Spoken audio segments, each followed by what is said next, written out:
Hello दोस्तों, आज हम स्विच स्टेटमेंट की बात करेंगे। स्विच स्टेटमेंट बेसिकली आपको अलाउ करती है जब आपको मल्टीपल चॉइसेस में से कोई एक चॉइस चुननी हो, तो उस सिचुएशन में स्विच स्टेटमेंट हेल्पफुल होती है। जैसे मान लो आपका कोई मेन्यू ड्रिवन प्रोग्राम्स होते हैं, जिसमें मान लो आप यूजर को चॉइस दे रहे हो कि आपके पास 4 ऑप्शंस हैं और हर एक ऑप्शन के बेसिस पे आप कुछ अलग अलग टास्क परफॉर्म करोगे, तो उस चीज़ को आप स्विच की हेल्प से रिप्रेजेंट कर सकते हो। इसे हम स्विच केस डिफॉल्ट भी कहते हैं।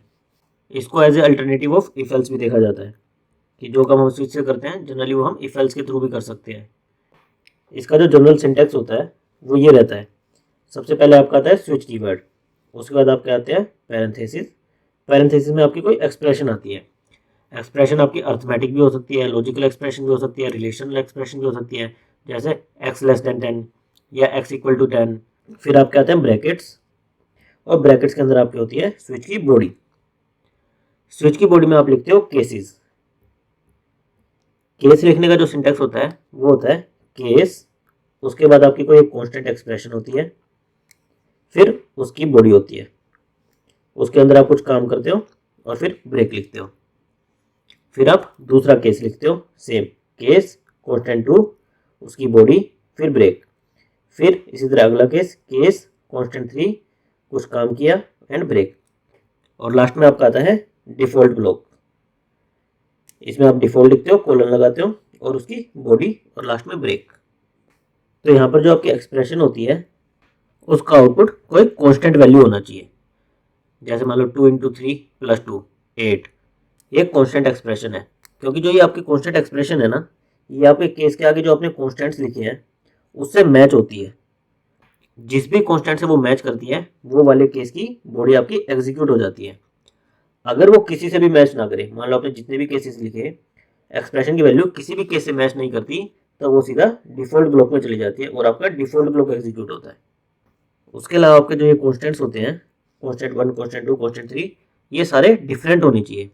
आप किन्हीं भी दो को सेम नहीं रख सकते। सेम रखोगे तो कंपाइलर को समझ नहीं आएगा कि मुझे कौन सा एग्जीक्यूट करना है। अभी हम इसका एक एग्जांपल देख लेते हैं।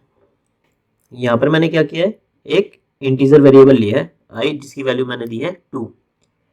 फिर मैंने एक स्विच ब्लॉक लिखा है अपना, स्विच ब्रैकेट में एक्सप्रेशन, एक्सप्रेशन मैंने आई लिखा है, यानी आई की जो भी वैल्यू होगी उससे ये रिप्लेस हो जाएगा।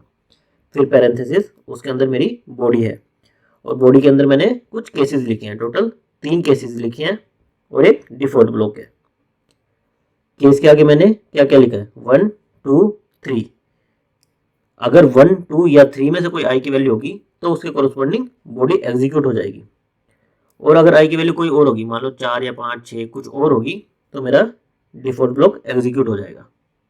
इसको एक बार वीएस कोड में रन करके देखते हैं। वीएस कोड में यहाँ पर मैंने वही सेम प्रोग्राम लिखा है और इसको जब रन करता हूँ तो मेरा आउटपुट आता है 1। क्योंकि मेरे आई की वैल्यू 1 थी, मेरा केस 1 एग्जीक्यूट हुआ। उसके अंदर क्या था, प्रिंट एफ 1, 1 प्रिंट करे और फिर ब्रेक करके बाहर चला जाए। अभी मैं आई की वैल्यू चेंज करके 2 कर देता हूँ। इसको अब रन करूंगा तो मेरा आउटपुट क्या आया, 2। इसी तरह मैं आई की वैल्यू 6 करके देखता हूँ तो मेरा किसी भी केस से मैच नहीं किया, 1 2 3, तो मेरा ये सीधा किस में चला गया, डिफॉल्ट ब्लॉक में, और प्रिंट हो गया अदर। अभी स्विच के कुछ इंपॉर्टेंट पॉइंट्स देख लेते हैं। फर्स्ट जो पॉइंट है वो कहता है can put cases in any order. तो जैसे यहाँ पर हमने इन्हें असेंडिंग ऑर्डर में लिखा था, केस 1 केस 2 केस 3, तो जरूरी नहीं हम इन्हें असेंडिंग या डिसेंडिंग किसी पर्टिकुलर ऑर्डर में लिखें। हम किसी भी ऑर्डर में लिख सकते हैं और वो फिर भी उसी वैल्यू से, जो एग्जैक्ट वैल्यू होगी उसी से मैच होगा। फॉर एग्जाम्पल, मैं इस केस 2 को उठाकर केस 1 के ऊपर रख देता हूँ।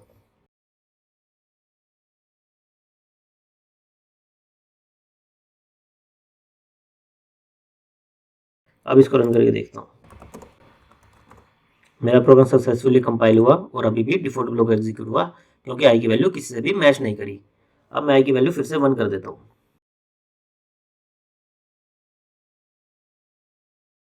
तो मेरा केस 1 एग्जीक्यूट हो गया।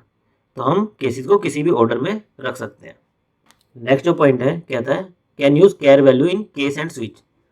हमने यहाँ पर अभी जो यूज़ किया था, हमने इंटीजर वैल्यू यूज़ की है। इसी जगह अगर मैं करेक्टर वैल्यू यूज़ करूँ,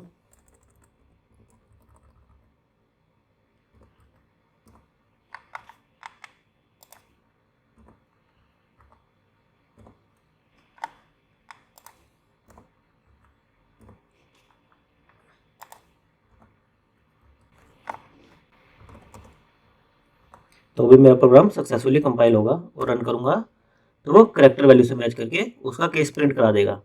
तो बेसिकली मेरा करेक्टर या इंटीजर कुछ भी हो सकता है, बस वो एक कांस्टेंट एक्सप्रेशन होना चाहिए। नेक्स्ट पॉइंट कहता है कैन कंबाइन केसेस। जैसे अभी हमने क्या किया है, केसेस को अलग अलग लिखा है, केस 2, केस 1, केस 3। मैं ऐसे भी कर सकता हूँ, केस 2 और 1 को कंबाइन कर सकता हूँ। जैसे केस 2 कोलन फिर केस 1 कोलम प्रिंटफ में लिख देता हूँ 1 और 2। तो जब मैं 1 या 2 दूंगा तो ये मेरा इस वाले केस को एग्जीक्यूट करेगा। मैंने रन किया आई की वैल्यू 1 के साथ तो मेरा आंसर आया 1 और 2। अगर मैं आई की वैल्यू 2 के साथ रन करता तो भी मेरा यही आंसर आता। तो इस तरह से हम केसेस को कंबाइन भी कर सकते हैं। कंबाइन करने का मतलब है कि किन्हीं दो चॉइस के कोरस्पॉन्डिंग हमें सेम टास्क परफॉर्म करवाना। आपकी चॉइसेस 2 या 2 से ज़्यादा भी सिमिलर हो सकती हैं, आप कितनी भी सिमिलर लिख सकते हो। केस 3 को भी हम सेम में कंबाइन कर सकते थे। कंबाइन करने से होगा क्या, बस आपके उन हर एक चॉइस के कोरस्पॉन्डिंग सेम टास्क परफॉर्म होगा। नेक्स्ट आता है every statement must belong to some case. यहाँ पर हमने देखा कि हमारी हर एक स्टेटमेंट किसी ना किसी केस को बिलोंग कर रही है। जैसे ये वाली स्टेटमेंट मेरी केस 2 और 1 को बिलोंग कर रही है, ये वाली 3 को बिलोंग कर रही है और ये वाली डिफॉल्ट ब्लॉक को बिलोंग कर रही है। अगर मैं यहाँ पर एक स्टेटमेंट लिख दूँ प्रिंटफ जिसके अंदर मैं आई की वैल्यू प्रिंट कराऊंगा, अब इसको मैं कंपाइल करके देखता हूँ तो मुझे क्या वार्निंग आ गई, statement will never be executed, कि ये स्टेटमेंट आपकी कभी भी एग्जीक्यूट होगी ही नहीं। आप आई की कोई भी वैल्यू दे दो, या तो वो क्या जाएगी केस 2 1 वाले में जाएगी या केस 3 में जाएगी या फिर डिफॉल्ट ब्लॉक में जाएगी। तो आपकी ये जो ऊपर आपने प्रिंटफ स्टेटमेंट लिखी ये किसी भी केस में एग्जीक्यूट होगी ही नहीं। तो उसने मुझे ये वार्निंग दे दी। नेक्स्ट आपका है डिफॉल्ट ब्लॉक इज ऑप्शनल। यहाँ पर हमने डिफॉल्ट ब्लॉक लिखा था कि अगर मेरी वैल्यू कोई भी मैच ना करे तो डिफॉल्ट ब्लॉक एग्जीक्यूट हो जाए। ये ऑप्शनल होता है, अगर मैं इसे हटा भी दूं तो भी मेरा प्रोग्राम सक्सेसफुली कंपाइल होगा और जब मैं रन करूंगा तो मेरा प्रॉपर आउटपुट आएगा। अब इस केस में जब मेरे किसी केसेस के अलावा कोई वैल्यू दूंगा तो क्या होगा, जैसे यहाँ पर मैंने 4 वैल्यू दी आई की और अब इसको कंपाइल किया तो मेरा क्या हुआ, कुछ भी प्रिंट नहीं हुआ। तो बेसिकली ये क्या हुआ, यहाँ आई की वैल्यू 4 थी, इसने मैच किया, कोई भी केस मैच नहीं किया तो ये सीधा स्विच केस के बाहर चला गया और रिटर्न 0 हो गए, यहाँ से रिटर्न हो गया। Next continue is not available in switch. यहाँ पर हम देख रहे हैं जैसे हमारा ब्रेक अवेलेबल है, ब्रेक से क्या होता है आपका स्विच से बाहर चला जाता है। इसी तरह अगर मैं इसको कंटिन्यू करूँ तो मेरा कंपाइल एरर आ जाएगा क्योंकि स्विच के साथ कंटिन्यू हम यूज नहीं कर सकते हैं।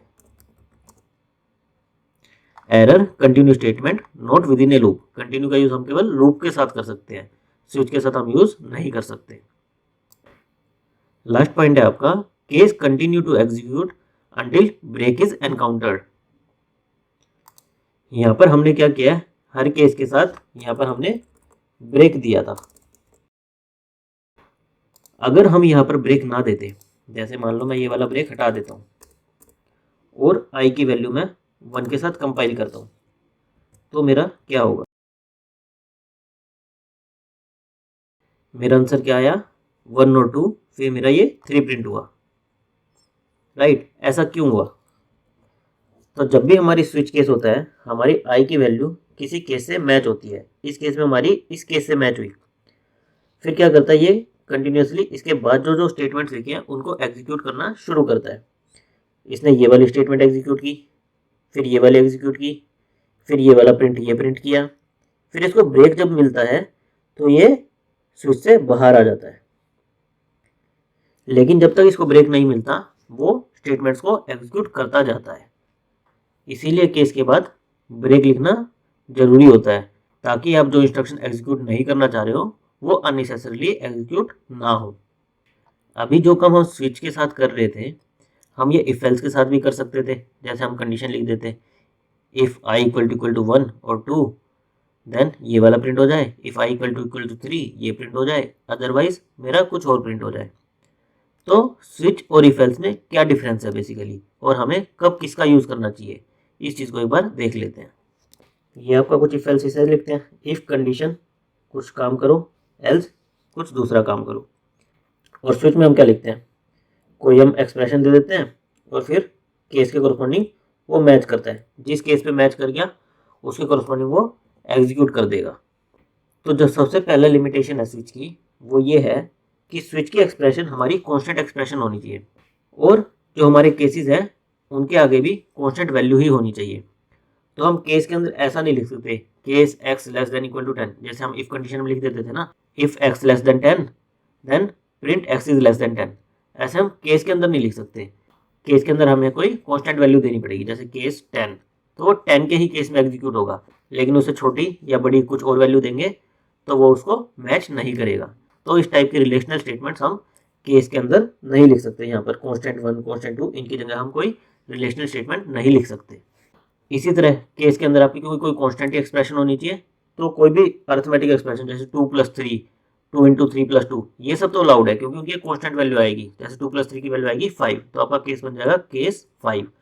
लेकिन वहां पर आप वेरिएबल यूज नहीं कर सकते, जैसे a+b, ए और बी की आपकी कोई भी वैल्यू आ सकती है तो वो कोई कांस्टेंट वैल्यू नहीं हुई, तो आप केस के आगे कांस्टेंट में a+b इस टाइप का कुछ यूज नहीं कर सकते। बेसिक कोई भी वेरिएबल आप यूज नहीं कर सकते हो। नेक्स्ट आपका फ्लोट भी अलाउड नहीं होता है स्विच केस में। जैसे मैं स्विच एक्सप्रेशन में ये लिखना चाहूँ कि फ्लोट एक वेरिएबल ले लिया और उस वेरिएबल से मैं ले रहा हूँ कि 3.3, तो वो भी अलाउड नहीं है। आप फ्लोट एक्सप्रेशन को यूज नहीं कर सकते हो स्विच केस में। तो जहाँ पर आपकी कोई इस टाइप की रिक्वायरमेंट हो, जैसे आपको कोई x लेस देन 10 या इस टाइप की कोई कंडीशन यूज करनी हो, या वेरिएबल्स के बेस पे यूज करना हो, या फिर कोई फ्लोट यूज करना हो, तो वहाँ पर आपको इफ एल्स यूज करना चाहिए। अदरवाइज स्विच आप यूज कर सकते हो। जनरली जो स्विच है वो इक्विवेलेंट इफ एल्स से ज़्यादा एफिशिएंट होता है। इसका मेन जो रीज़न होता है कि कंपाइलर स्विच के लिए जंप टेबल बना देता है। जंप टेबल होती है आपकी आपकी मैपिंग कि ये वैल्यू है तो इसके कोरस्पॉन्डिंग ये काम होगा, ये वैल्यू है तो इसके कोरस्पॉन्डिंग ये काम होगा। और इफ एल्स के केस में क्या होता है, आपकी रन टाइम पे इवेल्युएट होती है कि जब आपका प्रोग्राम एग्जीक्यूट हो रहा होता है कि भाई मेरी ये वाली कंडीशन ट्रू है, नहीं है तो मैं एल्स में जाऊँ। और इसी तरह आपके मान लो काफ़ी सारे if else if else if else if काफ़ी हैं, तो आपकी जो लास्ट एक्सप्रेशन होगी एल्स वाली वो सबसे लास्ट में एग्जीक्यूट होगी, जब आपकी पहले 4-5 कंडीशन चेक हो चुकी होंगी, उसके बाद उस कंडीशन का नंबर आएगा। तो जनरली जब आपका काफ़ी बड़ा इफ एल्स का ब्लॉक हो तो उस केस में स्विच ज़्यादा एफिशिएंट रहता है, क्योंकि वो कंपाइल टाइम पे ही थोड़ी प्री प्रोसेसिंग करके एक जंप टेबल प्रोड्यूस कर देता है, जिससे आपकी डायरेक्ट मैपिंग हो जाती है। तो जनरली ये कहते हैं कि जब आपके काफ़ी सारे केसेस हो, मोर देन 5-6 केसेस हो, उस केसेस में स्विच बेटर रहता है। और जब आपकी कोई रिलेशनल कंडीशंस जिनका आउटपुट कुछ बूलियन रिजल्ट आएगा, जैसे x less than 10, true false, इस टाइप की कोई कंडीशन हो, तो वहाँ पर इफ एल्स बेटर रहेगा। रियल प्रोजेक्ट्स में जहाँ भी स्विच को हम यूज़ कर सकते हैं इफ एल्स की जगह, वहाँ पर हमेशा प्रीफर किया जाता है कि हम स्विच यूज़ करें, क्योंकि एक तो जैसे ये थोड़ा एफिशिएंट रहता है और सेकंड स्विच से आपके कोड की रीडेबिलिटी काफ़ी बढ़ जाती है। आप एक ही लुक में देख पाते हो कि मैं इसके अंदर क्या करना चाह रहा हूँ, मेरे कौन कौन सी वैल्यूज़ के अगेंस्ट मैं मैप करना चाह रहा हूँ। तो जब भी आपको लगे कि मैं स्विच यूज़ करूँ या इफ एल्स यूज़ करूँ, तो आप इन बातों को ध्यान में रख के अपनी रिक्वायरमेंट के अकॉर्डिंग इनका यूज़ कर सकते हैं। Thank you guys.